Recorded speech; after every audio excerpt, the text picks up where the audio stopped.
Welcome to the show. We at Trucking Life welcome you all. Now, pull that rig over, hit the head, grab a drink and snack, settle in, and let's get this show on the road.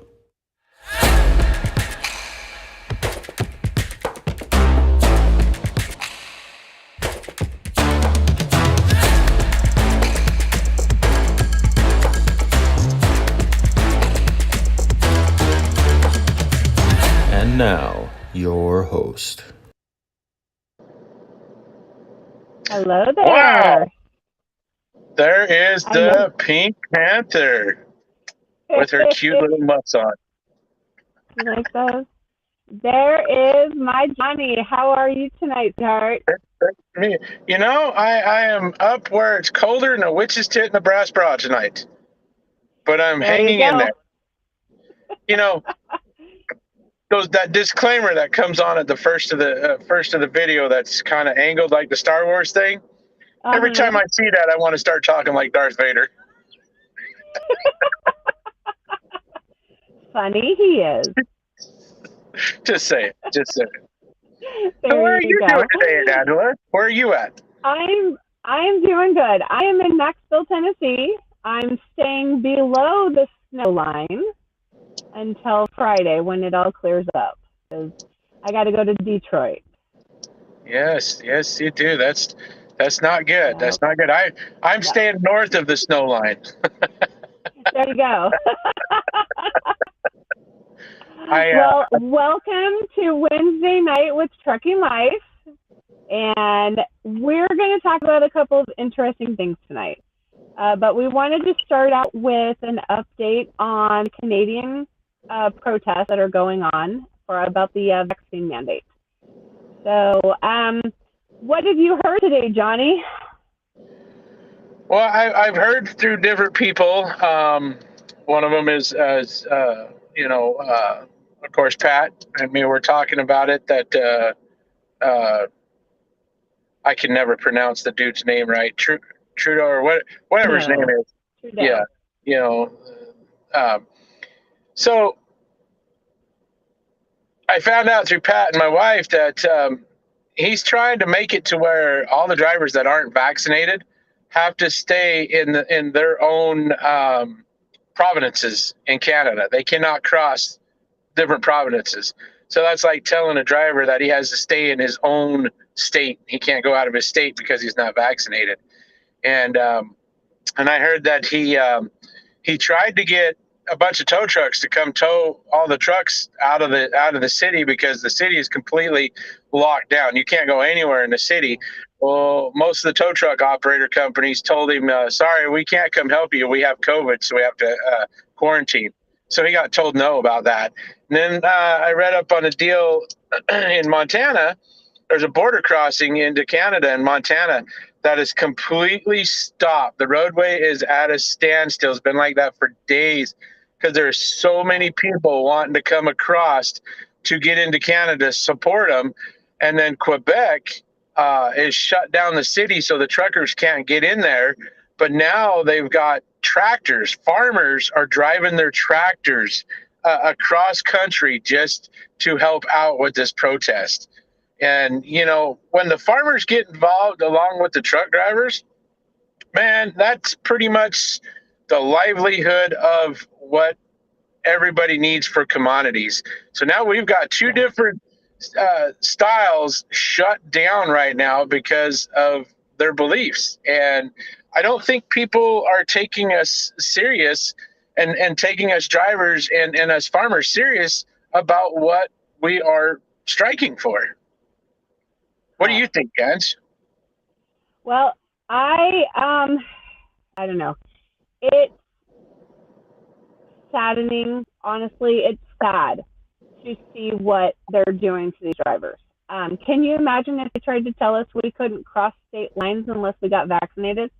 Can you imagine the hell it would bring on? Oh, it would be crazy. It would be crazy. So the protest in Alberta, which is the one that Jeff just put a picture of up there, the Royal Canadian Mounted Police actually called it an unlawful blockade. So they're starting to use words that are going to change what the protest is trying to do. That's not fair. It's not fair. I understand if they're blocking the road and rescue units can't get through, or, police can't get through. That's one thing. But nowhere else has it so far been called that. In Alberta, that's what they're calling it now. Also in Alberta, we have multiple shipments of beef that are stranded at the border. And that's beef that's coming to the U.S. So get ready for your steak and your hamburger prices to go up because they can't get across. There's no drivers to bring them. Trudeau supposedly tested positive for COVID yesterday, along with 2 of his 3 children, and is in quarantine or hiding, depending on how you look at it. So it's just, he's not facing the truckers. And all they want is their voice heard. They want to be heard, and they don't want to be forced to do something that they don't want to do. Right.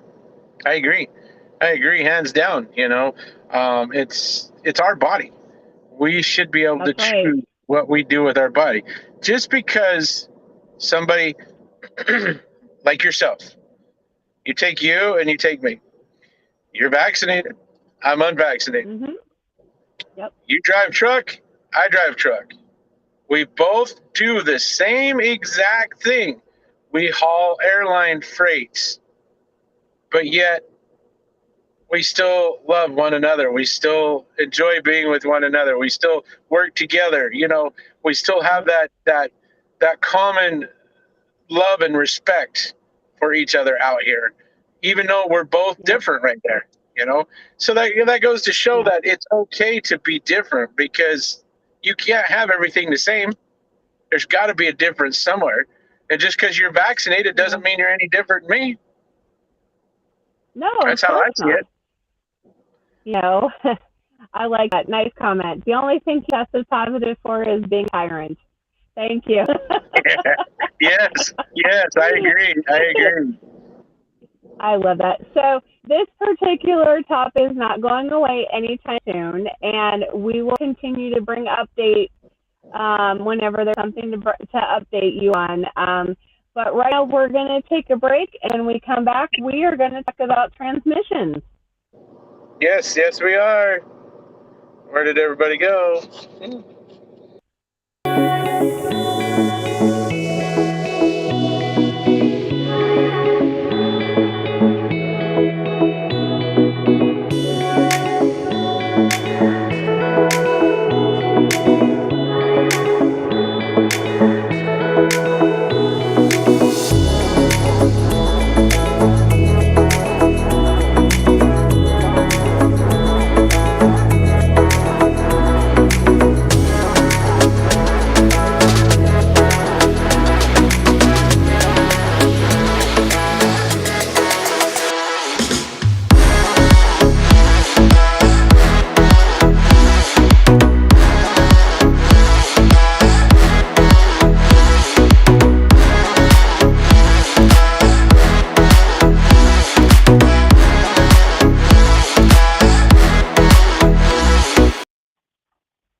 I'm still bebopping to that music.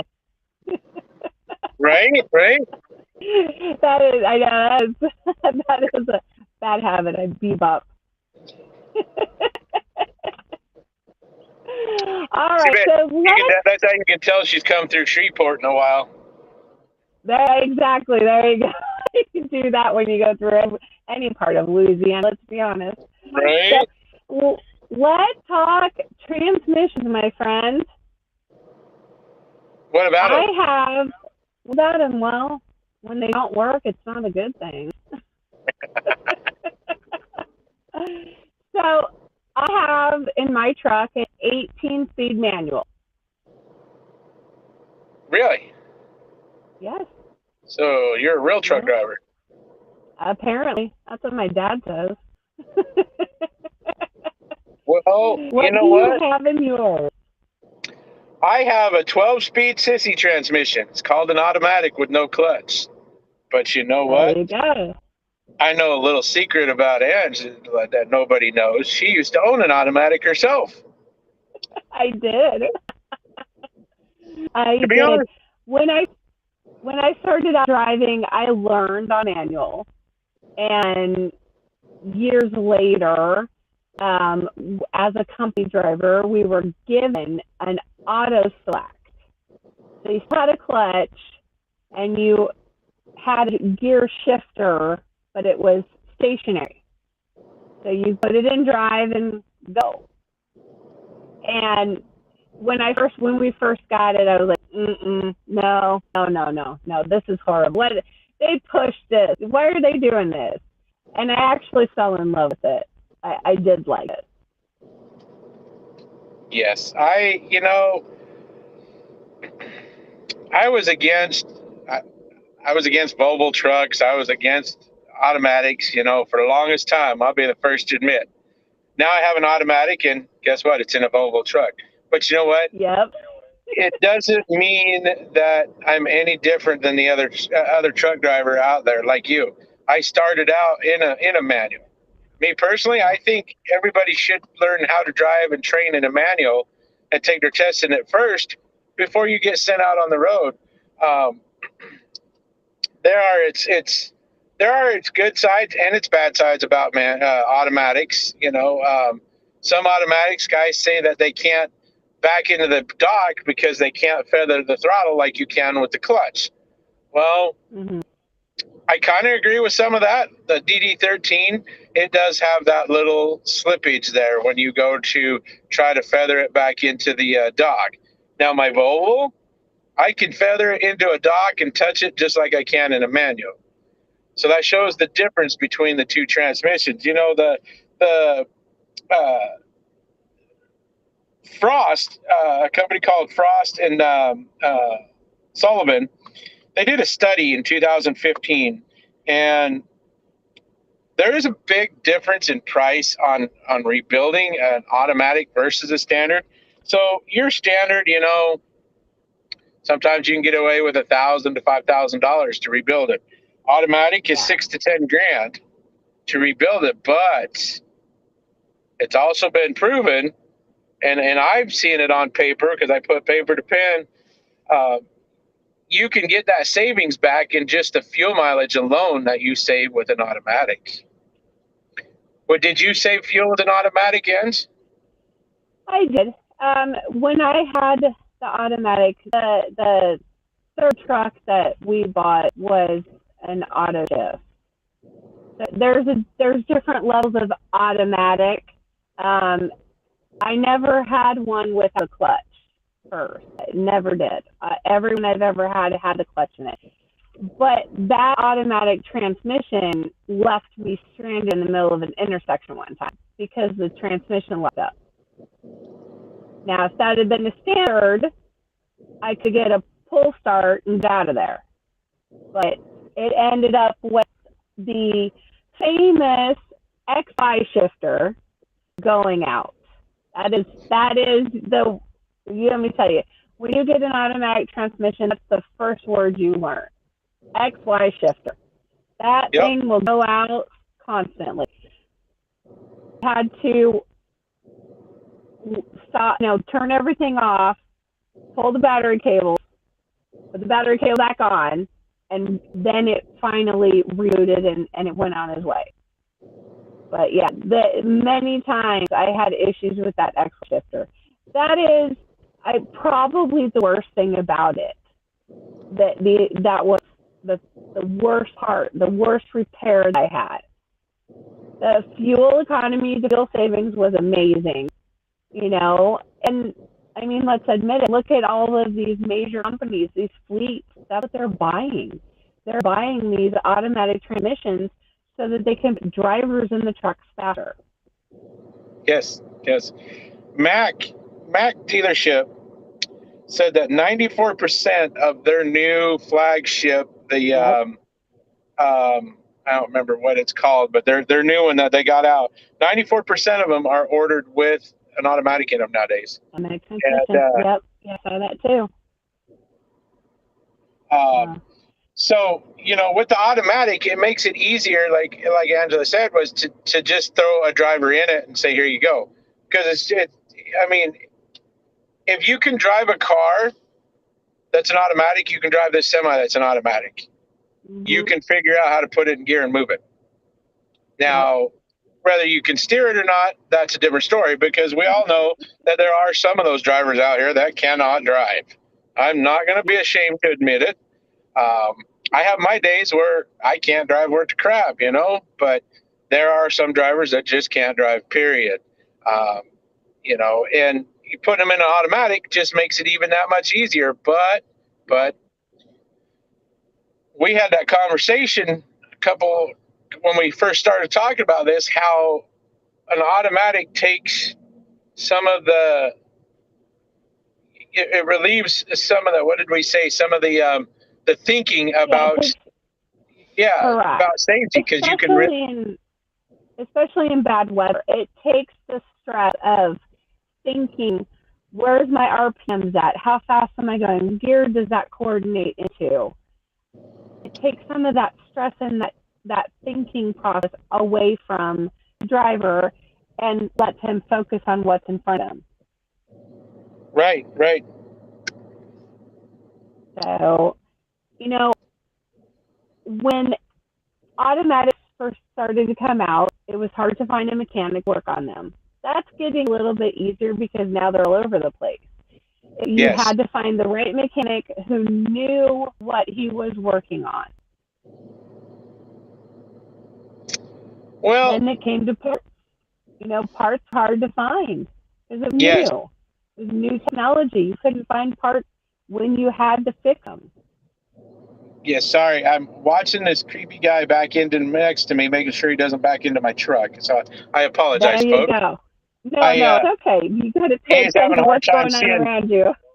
Seeing the hole, so I turned on my backup lights so he could see, exactly where the back of his trailer was.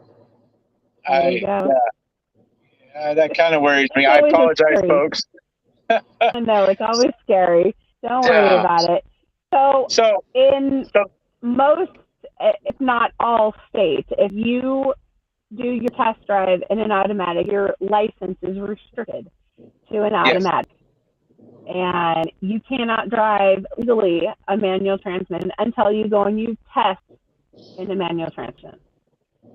Right. And then it costs you, again, to get that endorsement added onto it. And like you were saying earlier, when they first started coming out with the automatics, they used to get hung up when you were backing up. If you got the chassis on a bind or the frame on a bind, the transmission would hang up in between gears, and you couldn't get it to get out of gear, and you'd have to call a tow truck.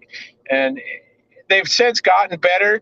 It's still sometimes you get into these little towns or these little areas, rural areas, and it's hard to find a mechanic, like you were saying, that can work on an automatic transmission, but they are, slowly starting to come around. They're starting to train them a lot more. Automatics, I think, I've seen automatics in heavy haul trucks, and that's what really impresses me, is that you can put an automatic in a truck that hauls 120, 140, 150,000 pounds gross, and that's just fine. How long does it hold up? I don't know. Never had one, but it can pull that weight. Oh yeah. When, we don't haul a lot of excessive weight. No. The aircraft stuff is pretty light, but still, I could go up either side of the grapevine without downshifting. Just sit and it would go. I'm not having any problem with the power that they have.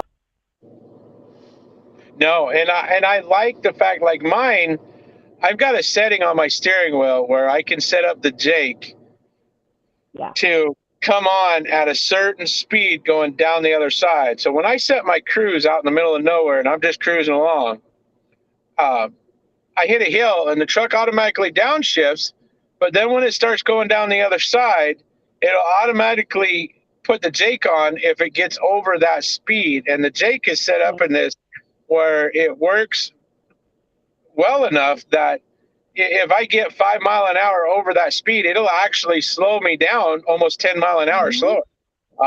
If you're bobtailing, it'll put you through the windshield if you're not ready for it.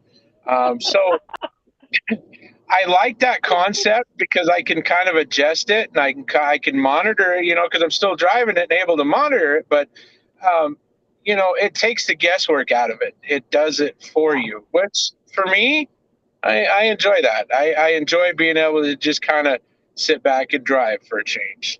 Yeah. Yeah, no, it is definitely a different thought process when you're driving that. Yes. It takes your mind. When I bought this truck, I bought this one because I had an accident and I totaled my other truck. And that truck was an auto shift, 13 speed. And when I saw this truck, pink, couldn't let it go. But it came with an 18-speed manual. Had to relearn how to drive.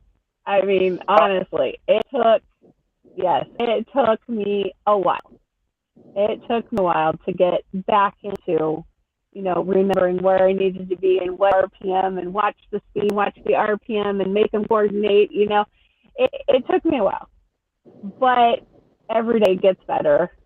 I stopped grinding gears about a week later. I had that same problem when we got rid of our other Volvo and we went back into a standard. I had to learn how to shift it all over again. And then when I went from the standard back into this automatic, when I first picked it up, I can't count how many times I tried to put my foot through the floorboard, trying to push in the clutch when they're coming to stop. So it is hard sometimes. I get that. You put a purple truck in front of me, my hubby and I will be solo drivers. I will. What? Is that a comment? Oh, that's a comment from Jen. Oh, it's gone. That's okay. I get that. You put a purple truck in front of me, my hubby and I will be solo drivers. I will have to have it. That was from Jen. Okay. So, yeah. Yeah. So, really, there's advantages and disadvantages to either one. It's a matter of what your company has. If you're a company driver, it's a matter of choice. If you're not, you're an owner operator and you can, you're buying the truck. It's a matter of what you want. But I think you can agree that despite what my dad said to me when I got an automatic, it's still a real truck. Yeah. So let me ask you this. What do you get for fuel mileage?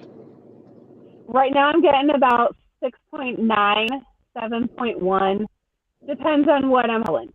I've got an engine on right now, a big CF6. So it's tanking as we go further and further. But, that's a big wind block right there. So this one I'm getting 6.5, but overall average, I'm getting about 6.9. See, in my average with a new truck right now, I haven't even quite broke 4,000 miles with it, and I'm still trying to figure it out. But I'm already at 6 in between. My average right now on paper is in between 6.5 and 7. Okay. And it still ain't even broke in, yeah. So yeah. And you got a long to go before that's broken. Yeah. Because when I came home with it, bobtail on paper, I got 10.1 miles a gallon on paper. That's unheard of in a truck. Unheard of. Yeah. So, a standard and automatic can both achieve really good fuel mileage, but it still comes down to the one simple thing: how you drive it. Yeah. How you let the truck. Do you work the truck or do you let the truck work itself? I always learned to let the truck work itself because that's what it's supposed to do. And how do you drive yours, Ant? I let truck work, work itself. I do. I have learned, where my sweet spot is, and I try to stay there. Of course, traffic happens, construction happens. You got to slow down. You got to speed up. You got, But when you're out on the open road, I have a sweet spot, and that's where I keep it at. That helps me, that helps me a lot. Yeah. And that's the same thing with an automatic is once you figure out where that sweet spot is in the automatic, you can achieve a really good balance. The one benefit about an automatic is in traffic, stop and go traffic. You will get better fuel mileage in stop and go traffic.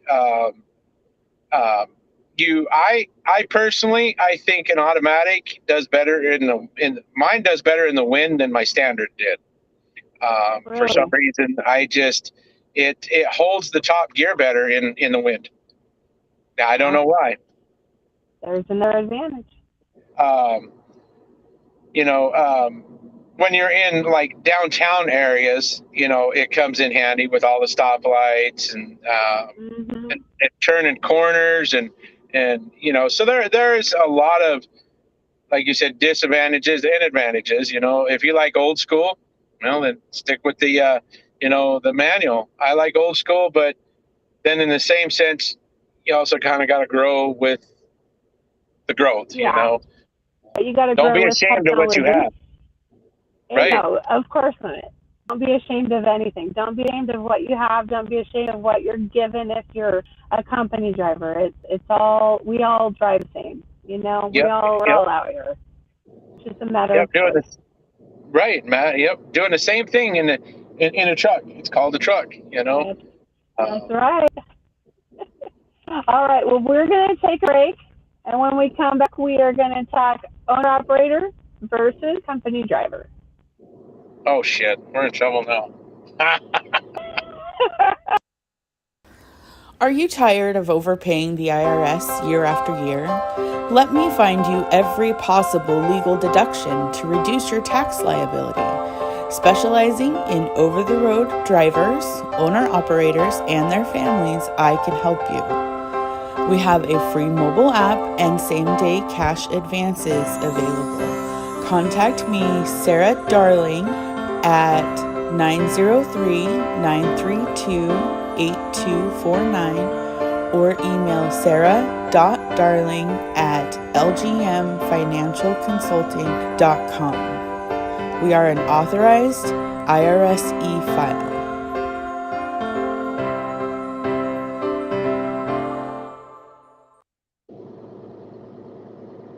And we're back. Yes, definitely get a hold of Sarah Darling, folks, if you need your taxes done or anything like that on your taxes. She definitely can help you out with that. Such a good little advertisement for her. Yeah. All right. I want to hear your thoughts because I have notes, and I'm not going to tell you until you tell me. What do you think? What's better, being a company driver or going out and manning your truck and being an owner-operator? Well, kind of depends on how you look at it. Depends on one thing. Depends on your pockets, how deep they are. Being an owner-operator, you got to have some pretty deep pockets. Being a company driver, you don't have to have really deep pockets because everything's taken care of. So it kind of can go both ways. Company driver, you always got somebody watching over you, and you got somebody to take care of the truck. So all you got to worry about is either the percentage that you make or the miles that you put on, getting the miles to make the load, to make your paycheck. But being an owner operator, or being a company driver, you also get pushed more, I think, than an owner operator, because they're always setting the times. You have to be here. You have to be here. You have to be here. Otherwise, you're going to be in trouble if you don't. Well, owner operator, a lot of times if they put a load on my truck and they tell me it's hot, no, it's not hot now. Not once it hit my truck, especially in the wintertime. You have more freedom as an owner operator, I think.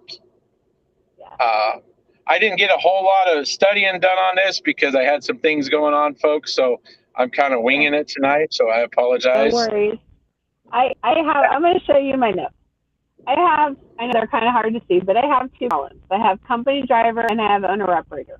And if you can see that, there's only one thing: control. Yeah. Control. I have control. I still have a boss because I'm leased to a company, just like you are. We still have a boss. We still have somebody saying, this is when you need to get there. Here's what you're gonna go pick up. There's still an authority above it. But at the end of the day, I have control. And good or bad, that's what it is for me. I am a horrible employee.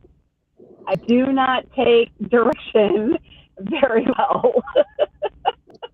I agree. I have that same exact problem, man. I could not. There Yeah. you go. And it's not for everybody. I see on some of these trucking threads every day somebody's asking, how do I get started? Should I get started? What do I need to do? Should I buy a truck? And, honestly, everybody's different. It's not for everybody. I have family members who they don't want to ever own a truck. They want someone to tell them how they're going to go about their day. Right. And that's fine. That's great because that's them. I can't do that. I side eye and really? That's what you think is going to happen? Right. Yeah. That's not really what we're going to do. Okay. Because this is what's going to happen. And that goes back to the control part.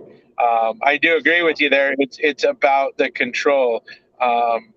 And there is a little bit of a difference about when you're an owner operator, when you first get started, you're married to that truck. It's you've got that truck payment, whether you buy a new truck or a used truck, you are married to that truck for the first 2 years, man. You are so upside down in that thing that you have to keep going and keep running, keep that door shut in order to get into the black. A company driver, you don't have to do that. So no, that is one thing that I do tell people when they ask me, is it worth being an owner operator? I'll tell them straight out, are you ready to be married to that truck for the first year to 2 years? And they'll ask me, well, what do you mean? And I'll tell them, you have to be, that truck has to run. It has to go. No matter what, it has to run. Otherwise, you're going to go under. So there is that part of it that, is rough. But once you get over that little rocky part, then it's just all about the control. Yep. Yeah, exactly. Now, as a company driver, which I was for many years, Me too. I had the freedom to go home for the amount of time I wanted to go home because I like to enjoy my home time. And when you're limited to 3 or 4 days out of a month, that wasn't enough for me. I always left home and got back out on the road with this feeling of I'm being forced to go back. Right. I wasn't ready. And that was a big thing for me, honestly. As a company driver, you don't have the fuel expenses. You don't have the repair expenses. You don't have much control over what you're going to load or where you're going to go because you're being told, this is where the load picks up, this is where you're taking it. And you have to do it, Myself, I don't know about you, but I'm no forced dispatch. So if I don't want to go to Romulus, Michigan, I can say no. How did that work for you, Ange? Yeah, I didn't say no. I didn't say no. I took it. But, I'm doing a 34 restart right now and waiting for the storm to pass by.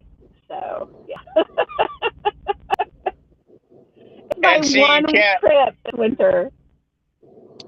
And I'm the same way. I'm going to Baltimore, Maryland. Did I want to go there? No, but I got asked if I would help out, and do them a favor. I was right in the vicinity to pick up this load. Sure, I'll do it, because those little favors in our company, they come around, and Oh yeah. they remember it, and so, I make sure that I let them know, hey, remember that favor I did for Baltimore for you? How That's about, right. shoot me something now? That's right. No, and it's the same way here. I'm asked, once in a while to do a favor, cover somebody, but somebody broke down. Can you go this load instead of them? And I usually do. I'm not a big fan of winter anymore. I never used to have a problem with it, but after my accident, it became a huge issue for me. So this is my one trip. This is what they're getting. But you had that choice. And that's, I did. like you said, That is company correct. drivers don't have that choice. At the end of the day, they don't have the choice to be able to do that. And yeah, I think that it's good and bad on both sides, but you definitely have more choice being an owner operator, Yeah. especially home time, like you said. I was looking. A lot of these ads for company drivers, they want you to go out for 7 to 14 days and get 1 day off, 1 to 2 Yeah. days. So how is that fair to the driver that he's gone from his family for 7 to 14 days and he can only go home for 2 days? Hell, the first Yeah. day that I That's get not fair. home, the first 2 days I'm using those to unwind and okay, now I'm relaxed and I'm out of the truck. Let's do some. You can't do that in just 2 days. You No. can't drum up all the things that you want to do with the family. So company drivers, I think, are truly missing a lot of home time, a lot of family time. I think if Yeah. you're out for 7 days, you should get 2 days. So every 7 days, you should get 2 days. So if you go out for 14 days, you should get 3 or 4 days at the house, I believe.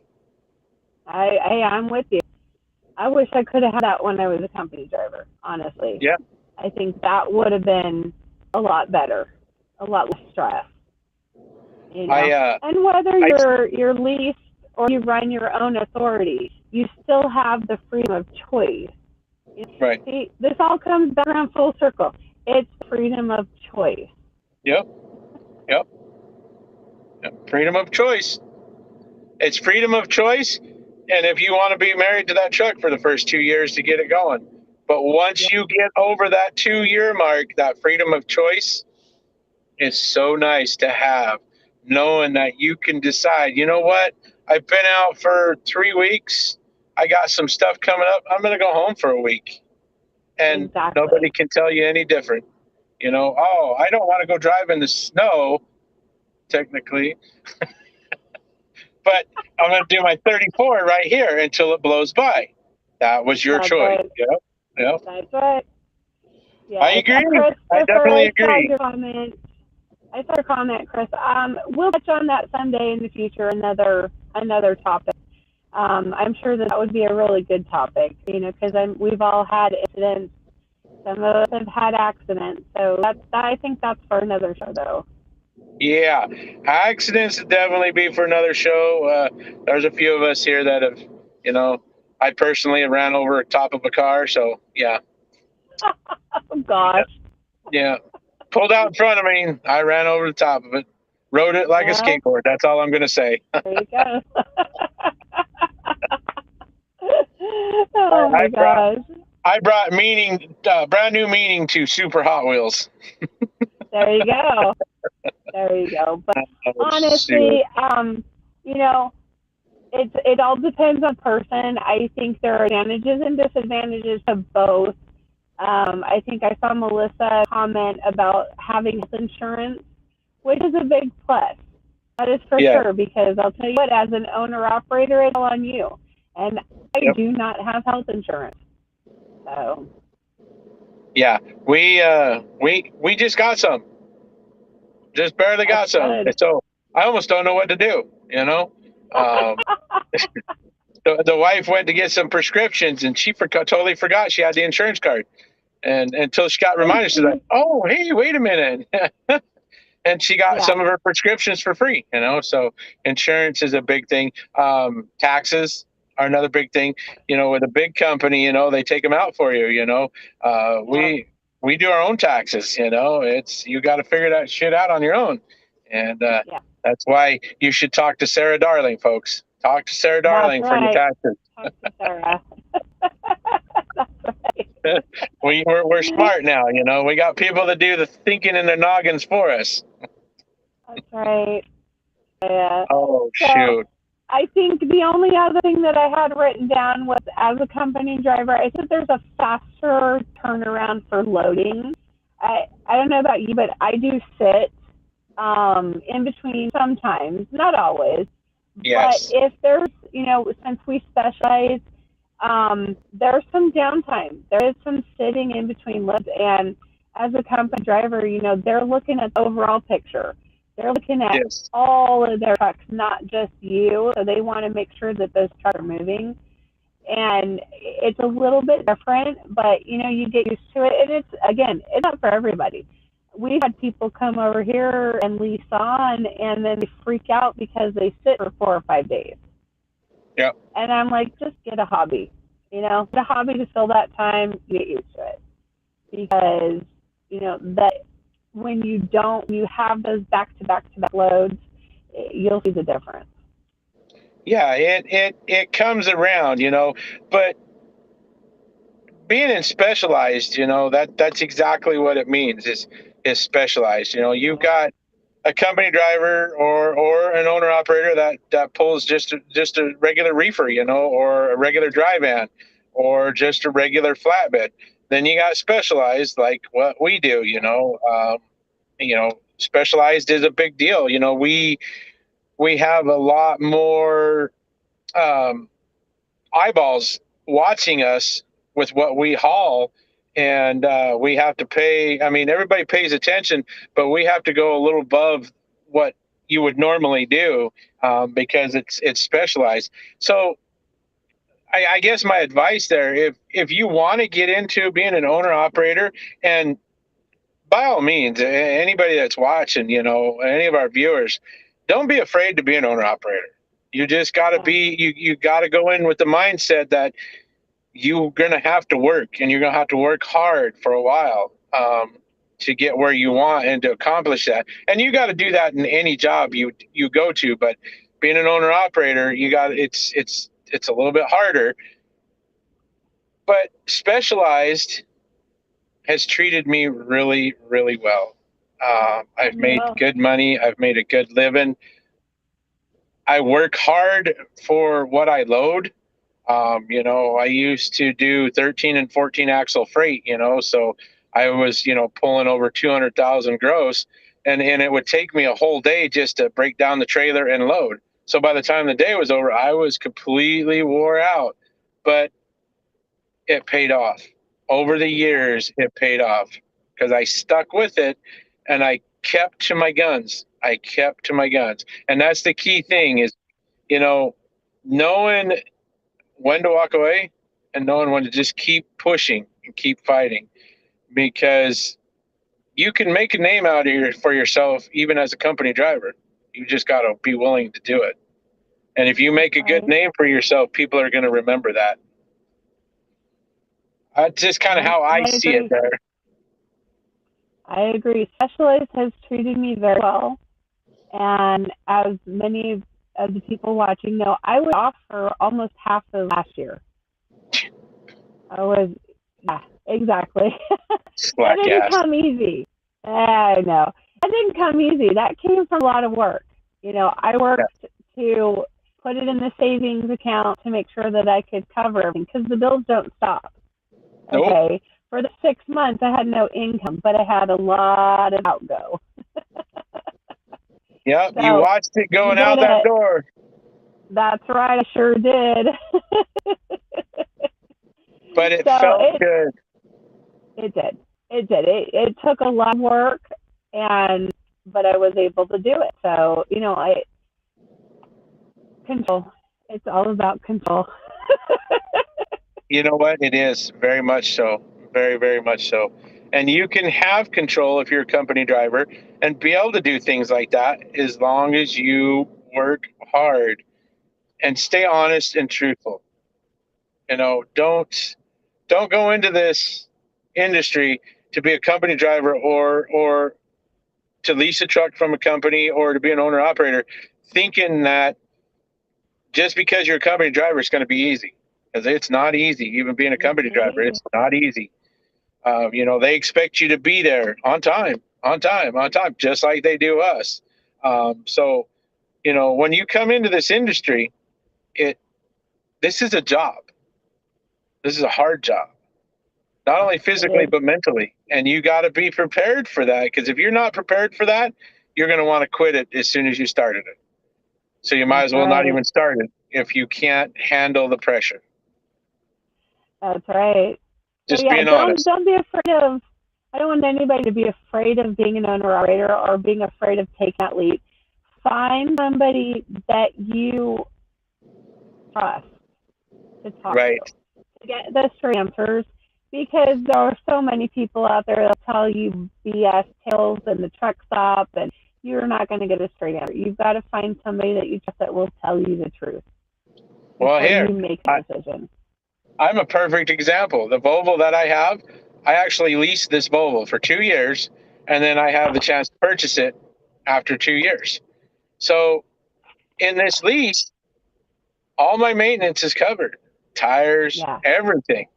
So, in the big picture, I'm saving myself money, because in the end of 2 years, I can either turn the truck back in, get another new one, or I could just purchase this one. But if I purchase it, I know that I'm the only one that has drove this truck. So I know the history. So I would be purchasing a good used truck. So, you can make money with a lease, but like you said, you got to have somebody you can trust and know that you're going to get the pay rate and the percentage that you need to operate that truck. Exactly.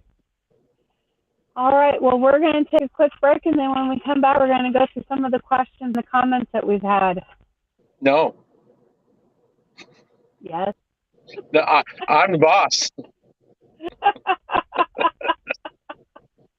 No. Listen up, mother truckers. Missy Rickman's debut novel, Mother Trucker Because It's Never Too Late, is now available in hardback, paperback, and ebook format. Sandy, the main character, is in the middle of a midlife crisis. It leads her to become a truck driver, and this new venture brings not only passion and adventure back to her life, but also 4 new best friends. Sweet and sassy, Mother Trucker is Smokey and the Bandit meets Bridesmaids. Filled with comedy, emotion, and some embarrassing adventures across America, Missy draws from her own life experiences in this hilarious, heartfelt book about rediscovering yourself. Order today at www.mothertruckerthebook.com or go on Amazon or Barnes & Noble and order your copy today. All ratings and reviews are welcome on Amazon or Goodreads.com. Happy reading, Mother Truckers.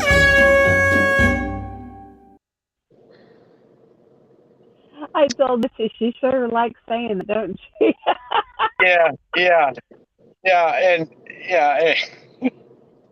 But you know what, folks? Her book it's definitely worth reading. Definitely worth reading. It's a good book. It's amazing.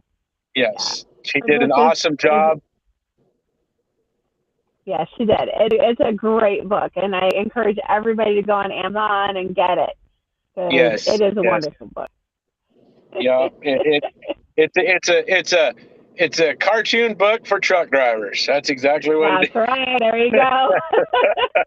And I'll tell you what, if you don't have at least sympathy for one of her stories that has happened to you also, you're not a real truck driver. Amen to that, sister. Amen. All right. So, Jed, is there any comments that we should address? Let me see. Is the lease payment higher than financing outright, Johnny Rogers? And what's the difference in insurance? Okay, that one's for you. Well, it depends. I know guys that have got brand new trucks that, are paying, $3,500 to $5,000 a month for it.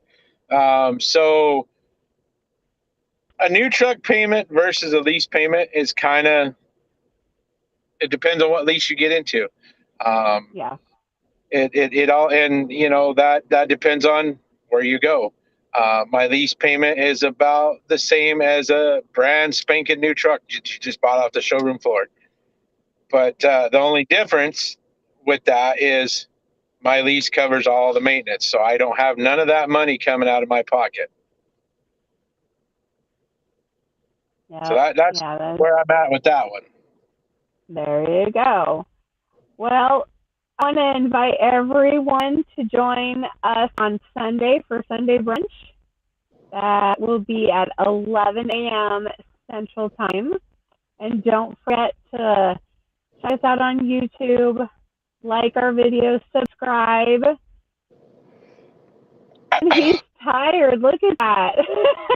Yeah, it's been a long day. It's been a long day, hasn't it, bud? All right. Well, follow me on Trucking Life, Miami Pink Panther. I will be streaming sometime this weekend. How about you, Johnny? You going to be streaming anytime soon? I don't know about tomorrow. I got to drive through some of that snow for you, so I'm going to try and take it away. There you go. But I'm hoping to get back to... I see how you are. I see how you are. Take one for the team. I remember that for last Sunday too. Okay. There you go. Hey, you saved us. Don't worry.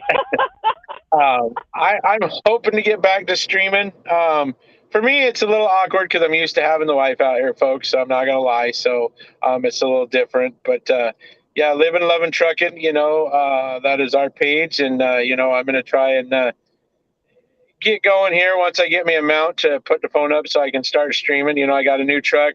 Don't even have a damn phone mount yet. So. Oh my gosh, gotta get you set up. Got to start all over again. But definitely follow us on Living, Loving, Trucking, folks, and the Pink Panther. Also, Pat and Heather. The misadventures of Pat and Heather. Definitely look them up too. That is definitely a hoot of a team to watch right there. You never know what you're going to get when you watch any of our live streams. So you never know. Look us up. Don't look us down, but look us up. That's right. And that trucking chick, follow her, follow Dutch, and we will see you guys on Sunday. Thank you so much for a great show, Johnny. Be warm, please. Stay warm.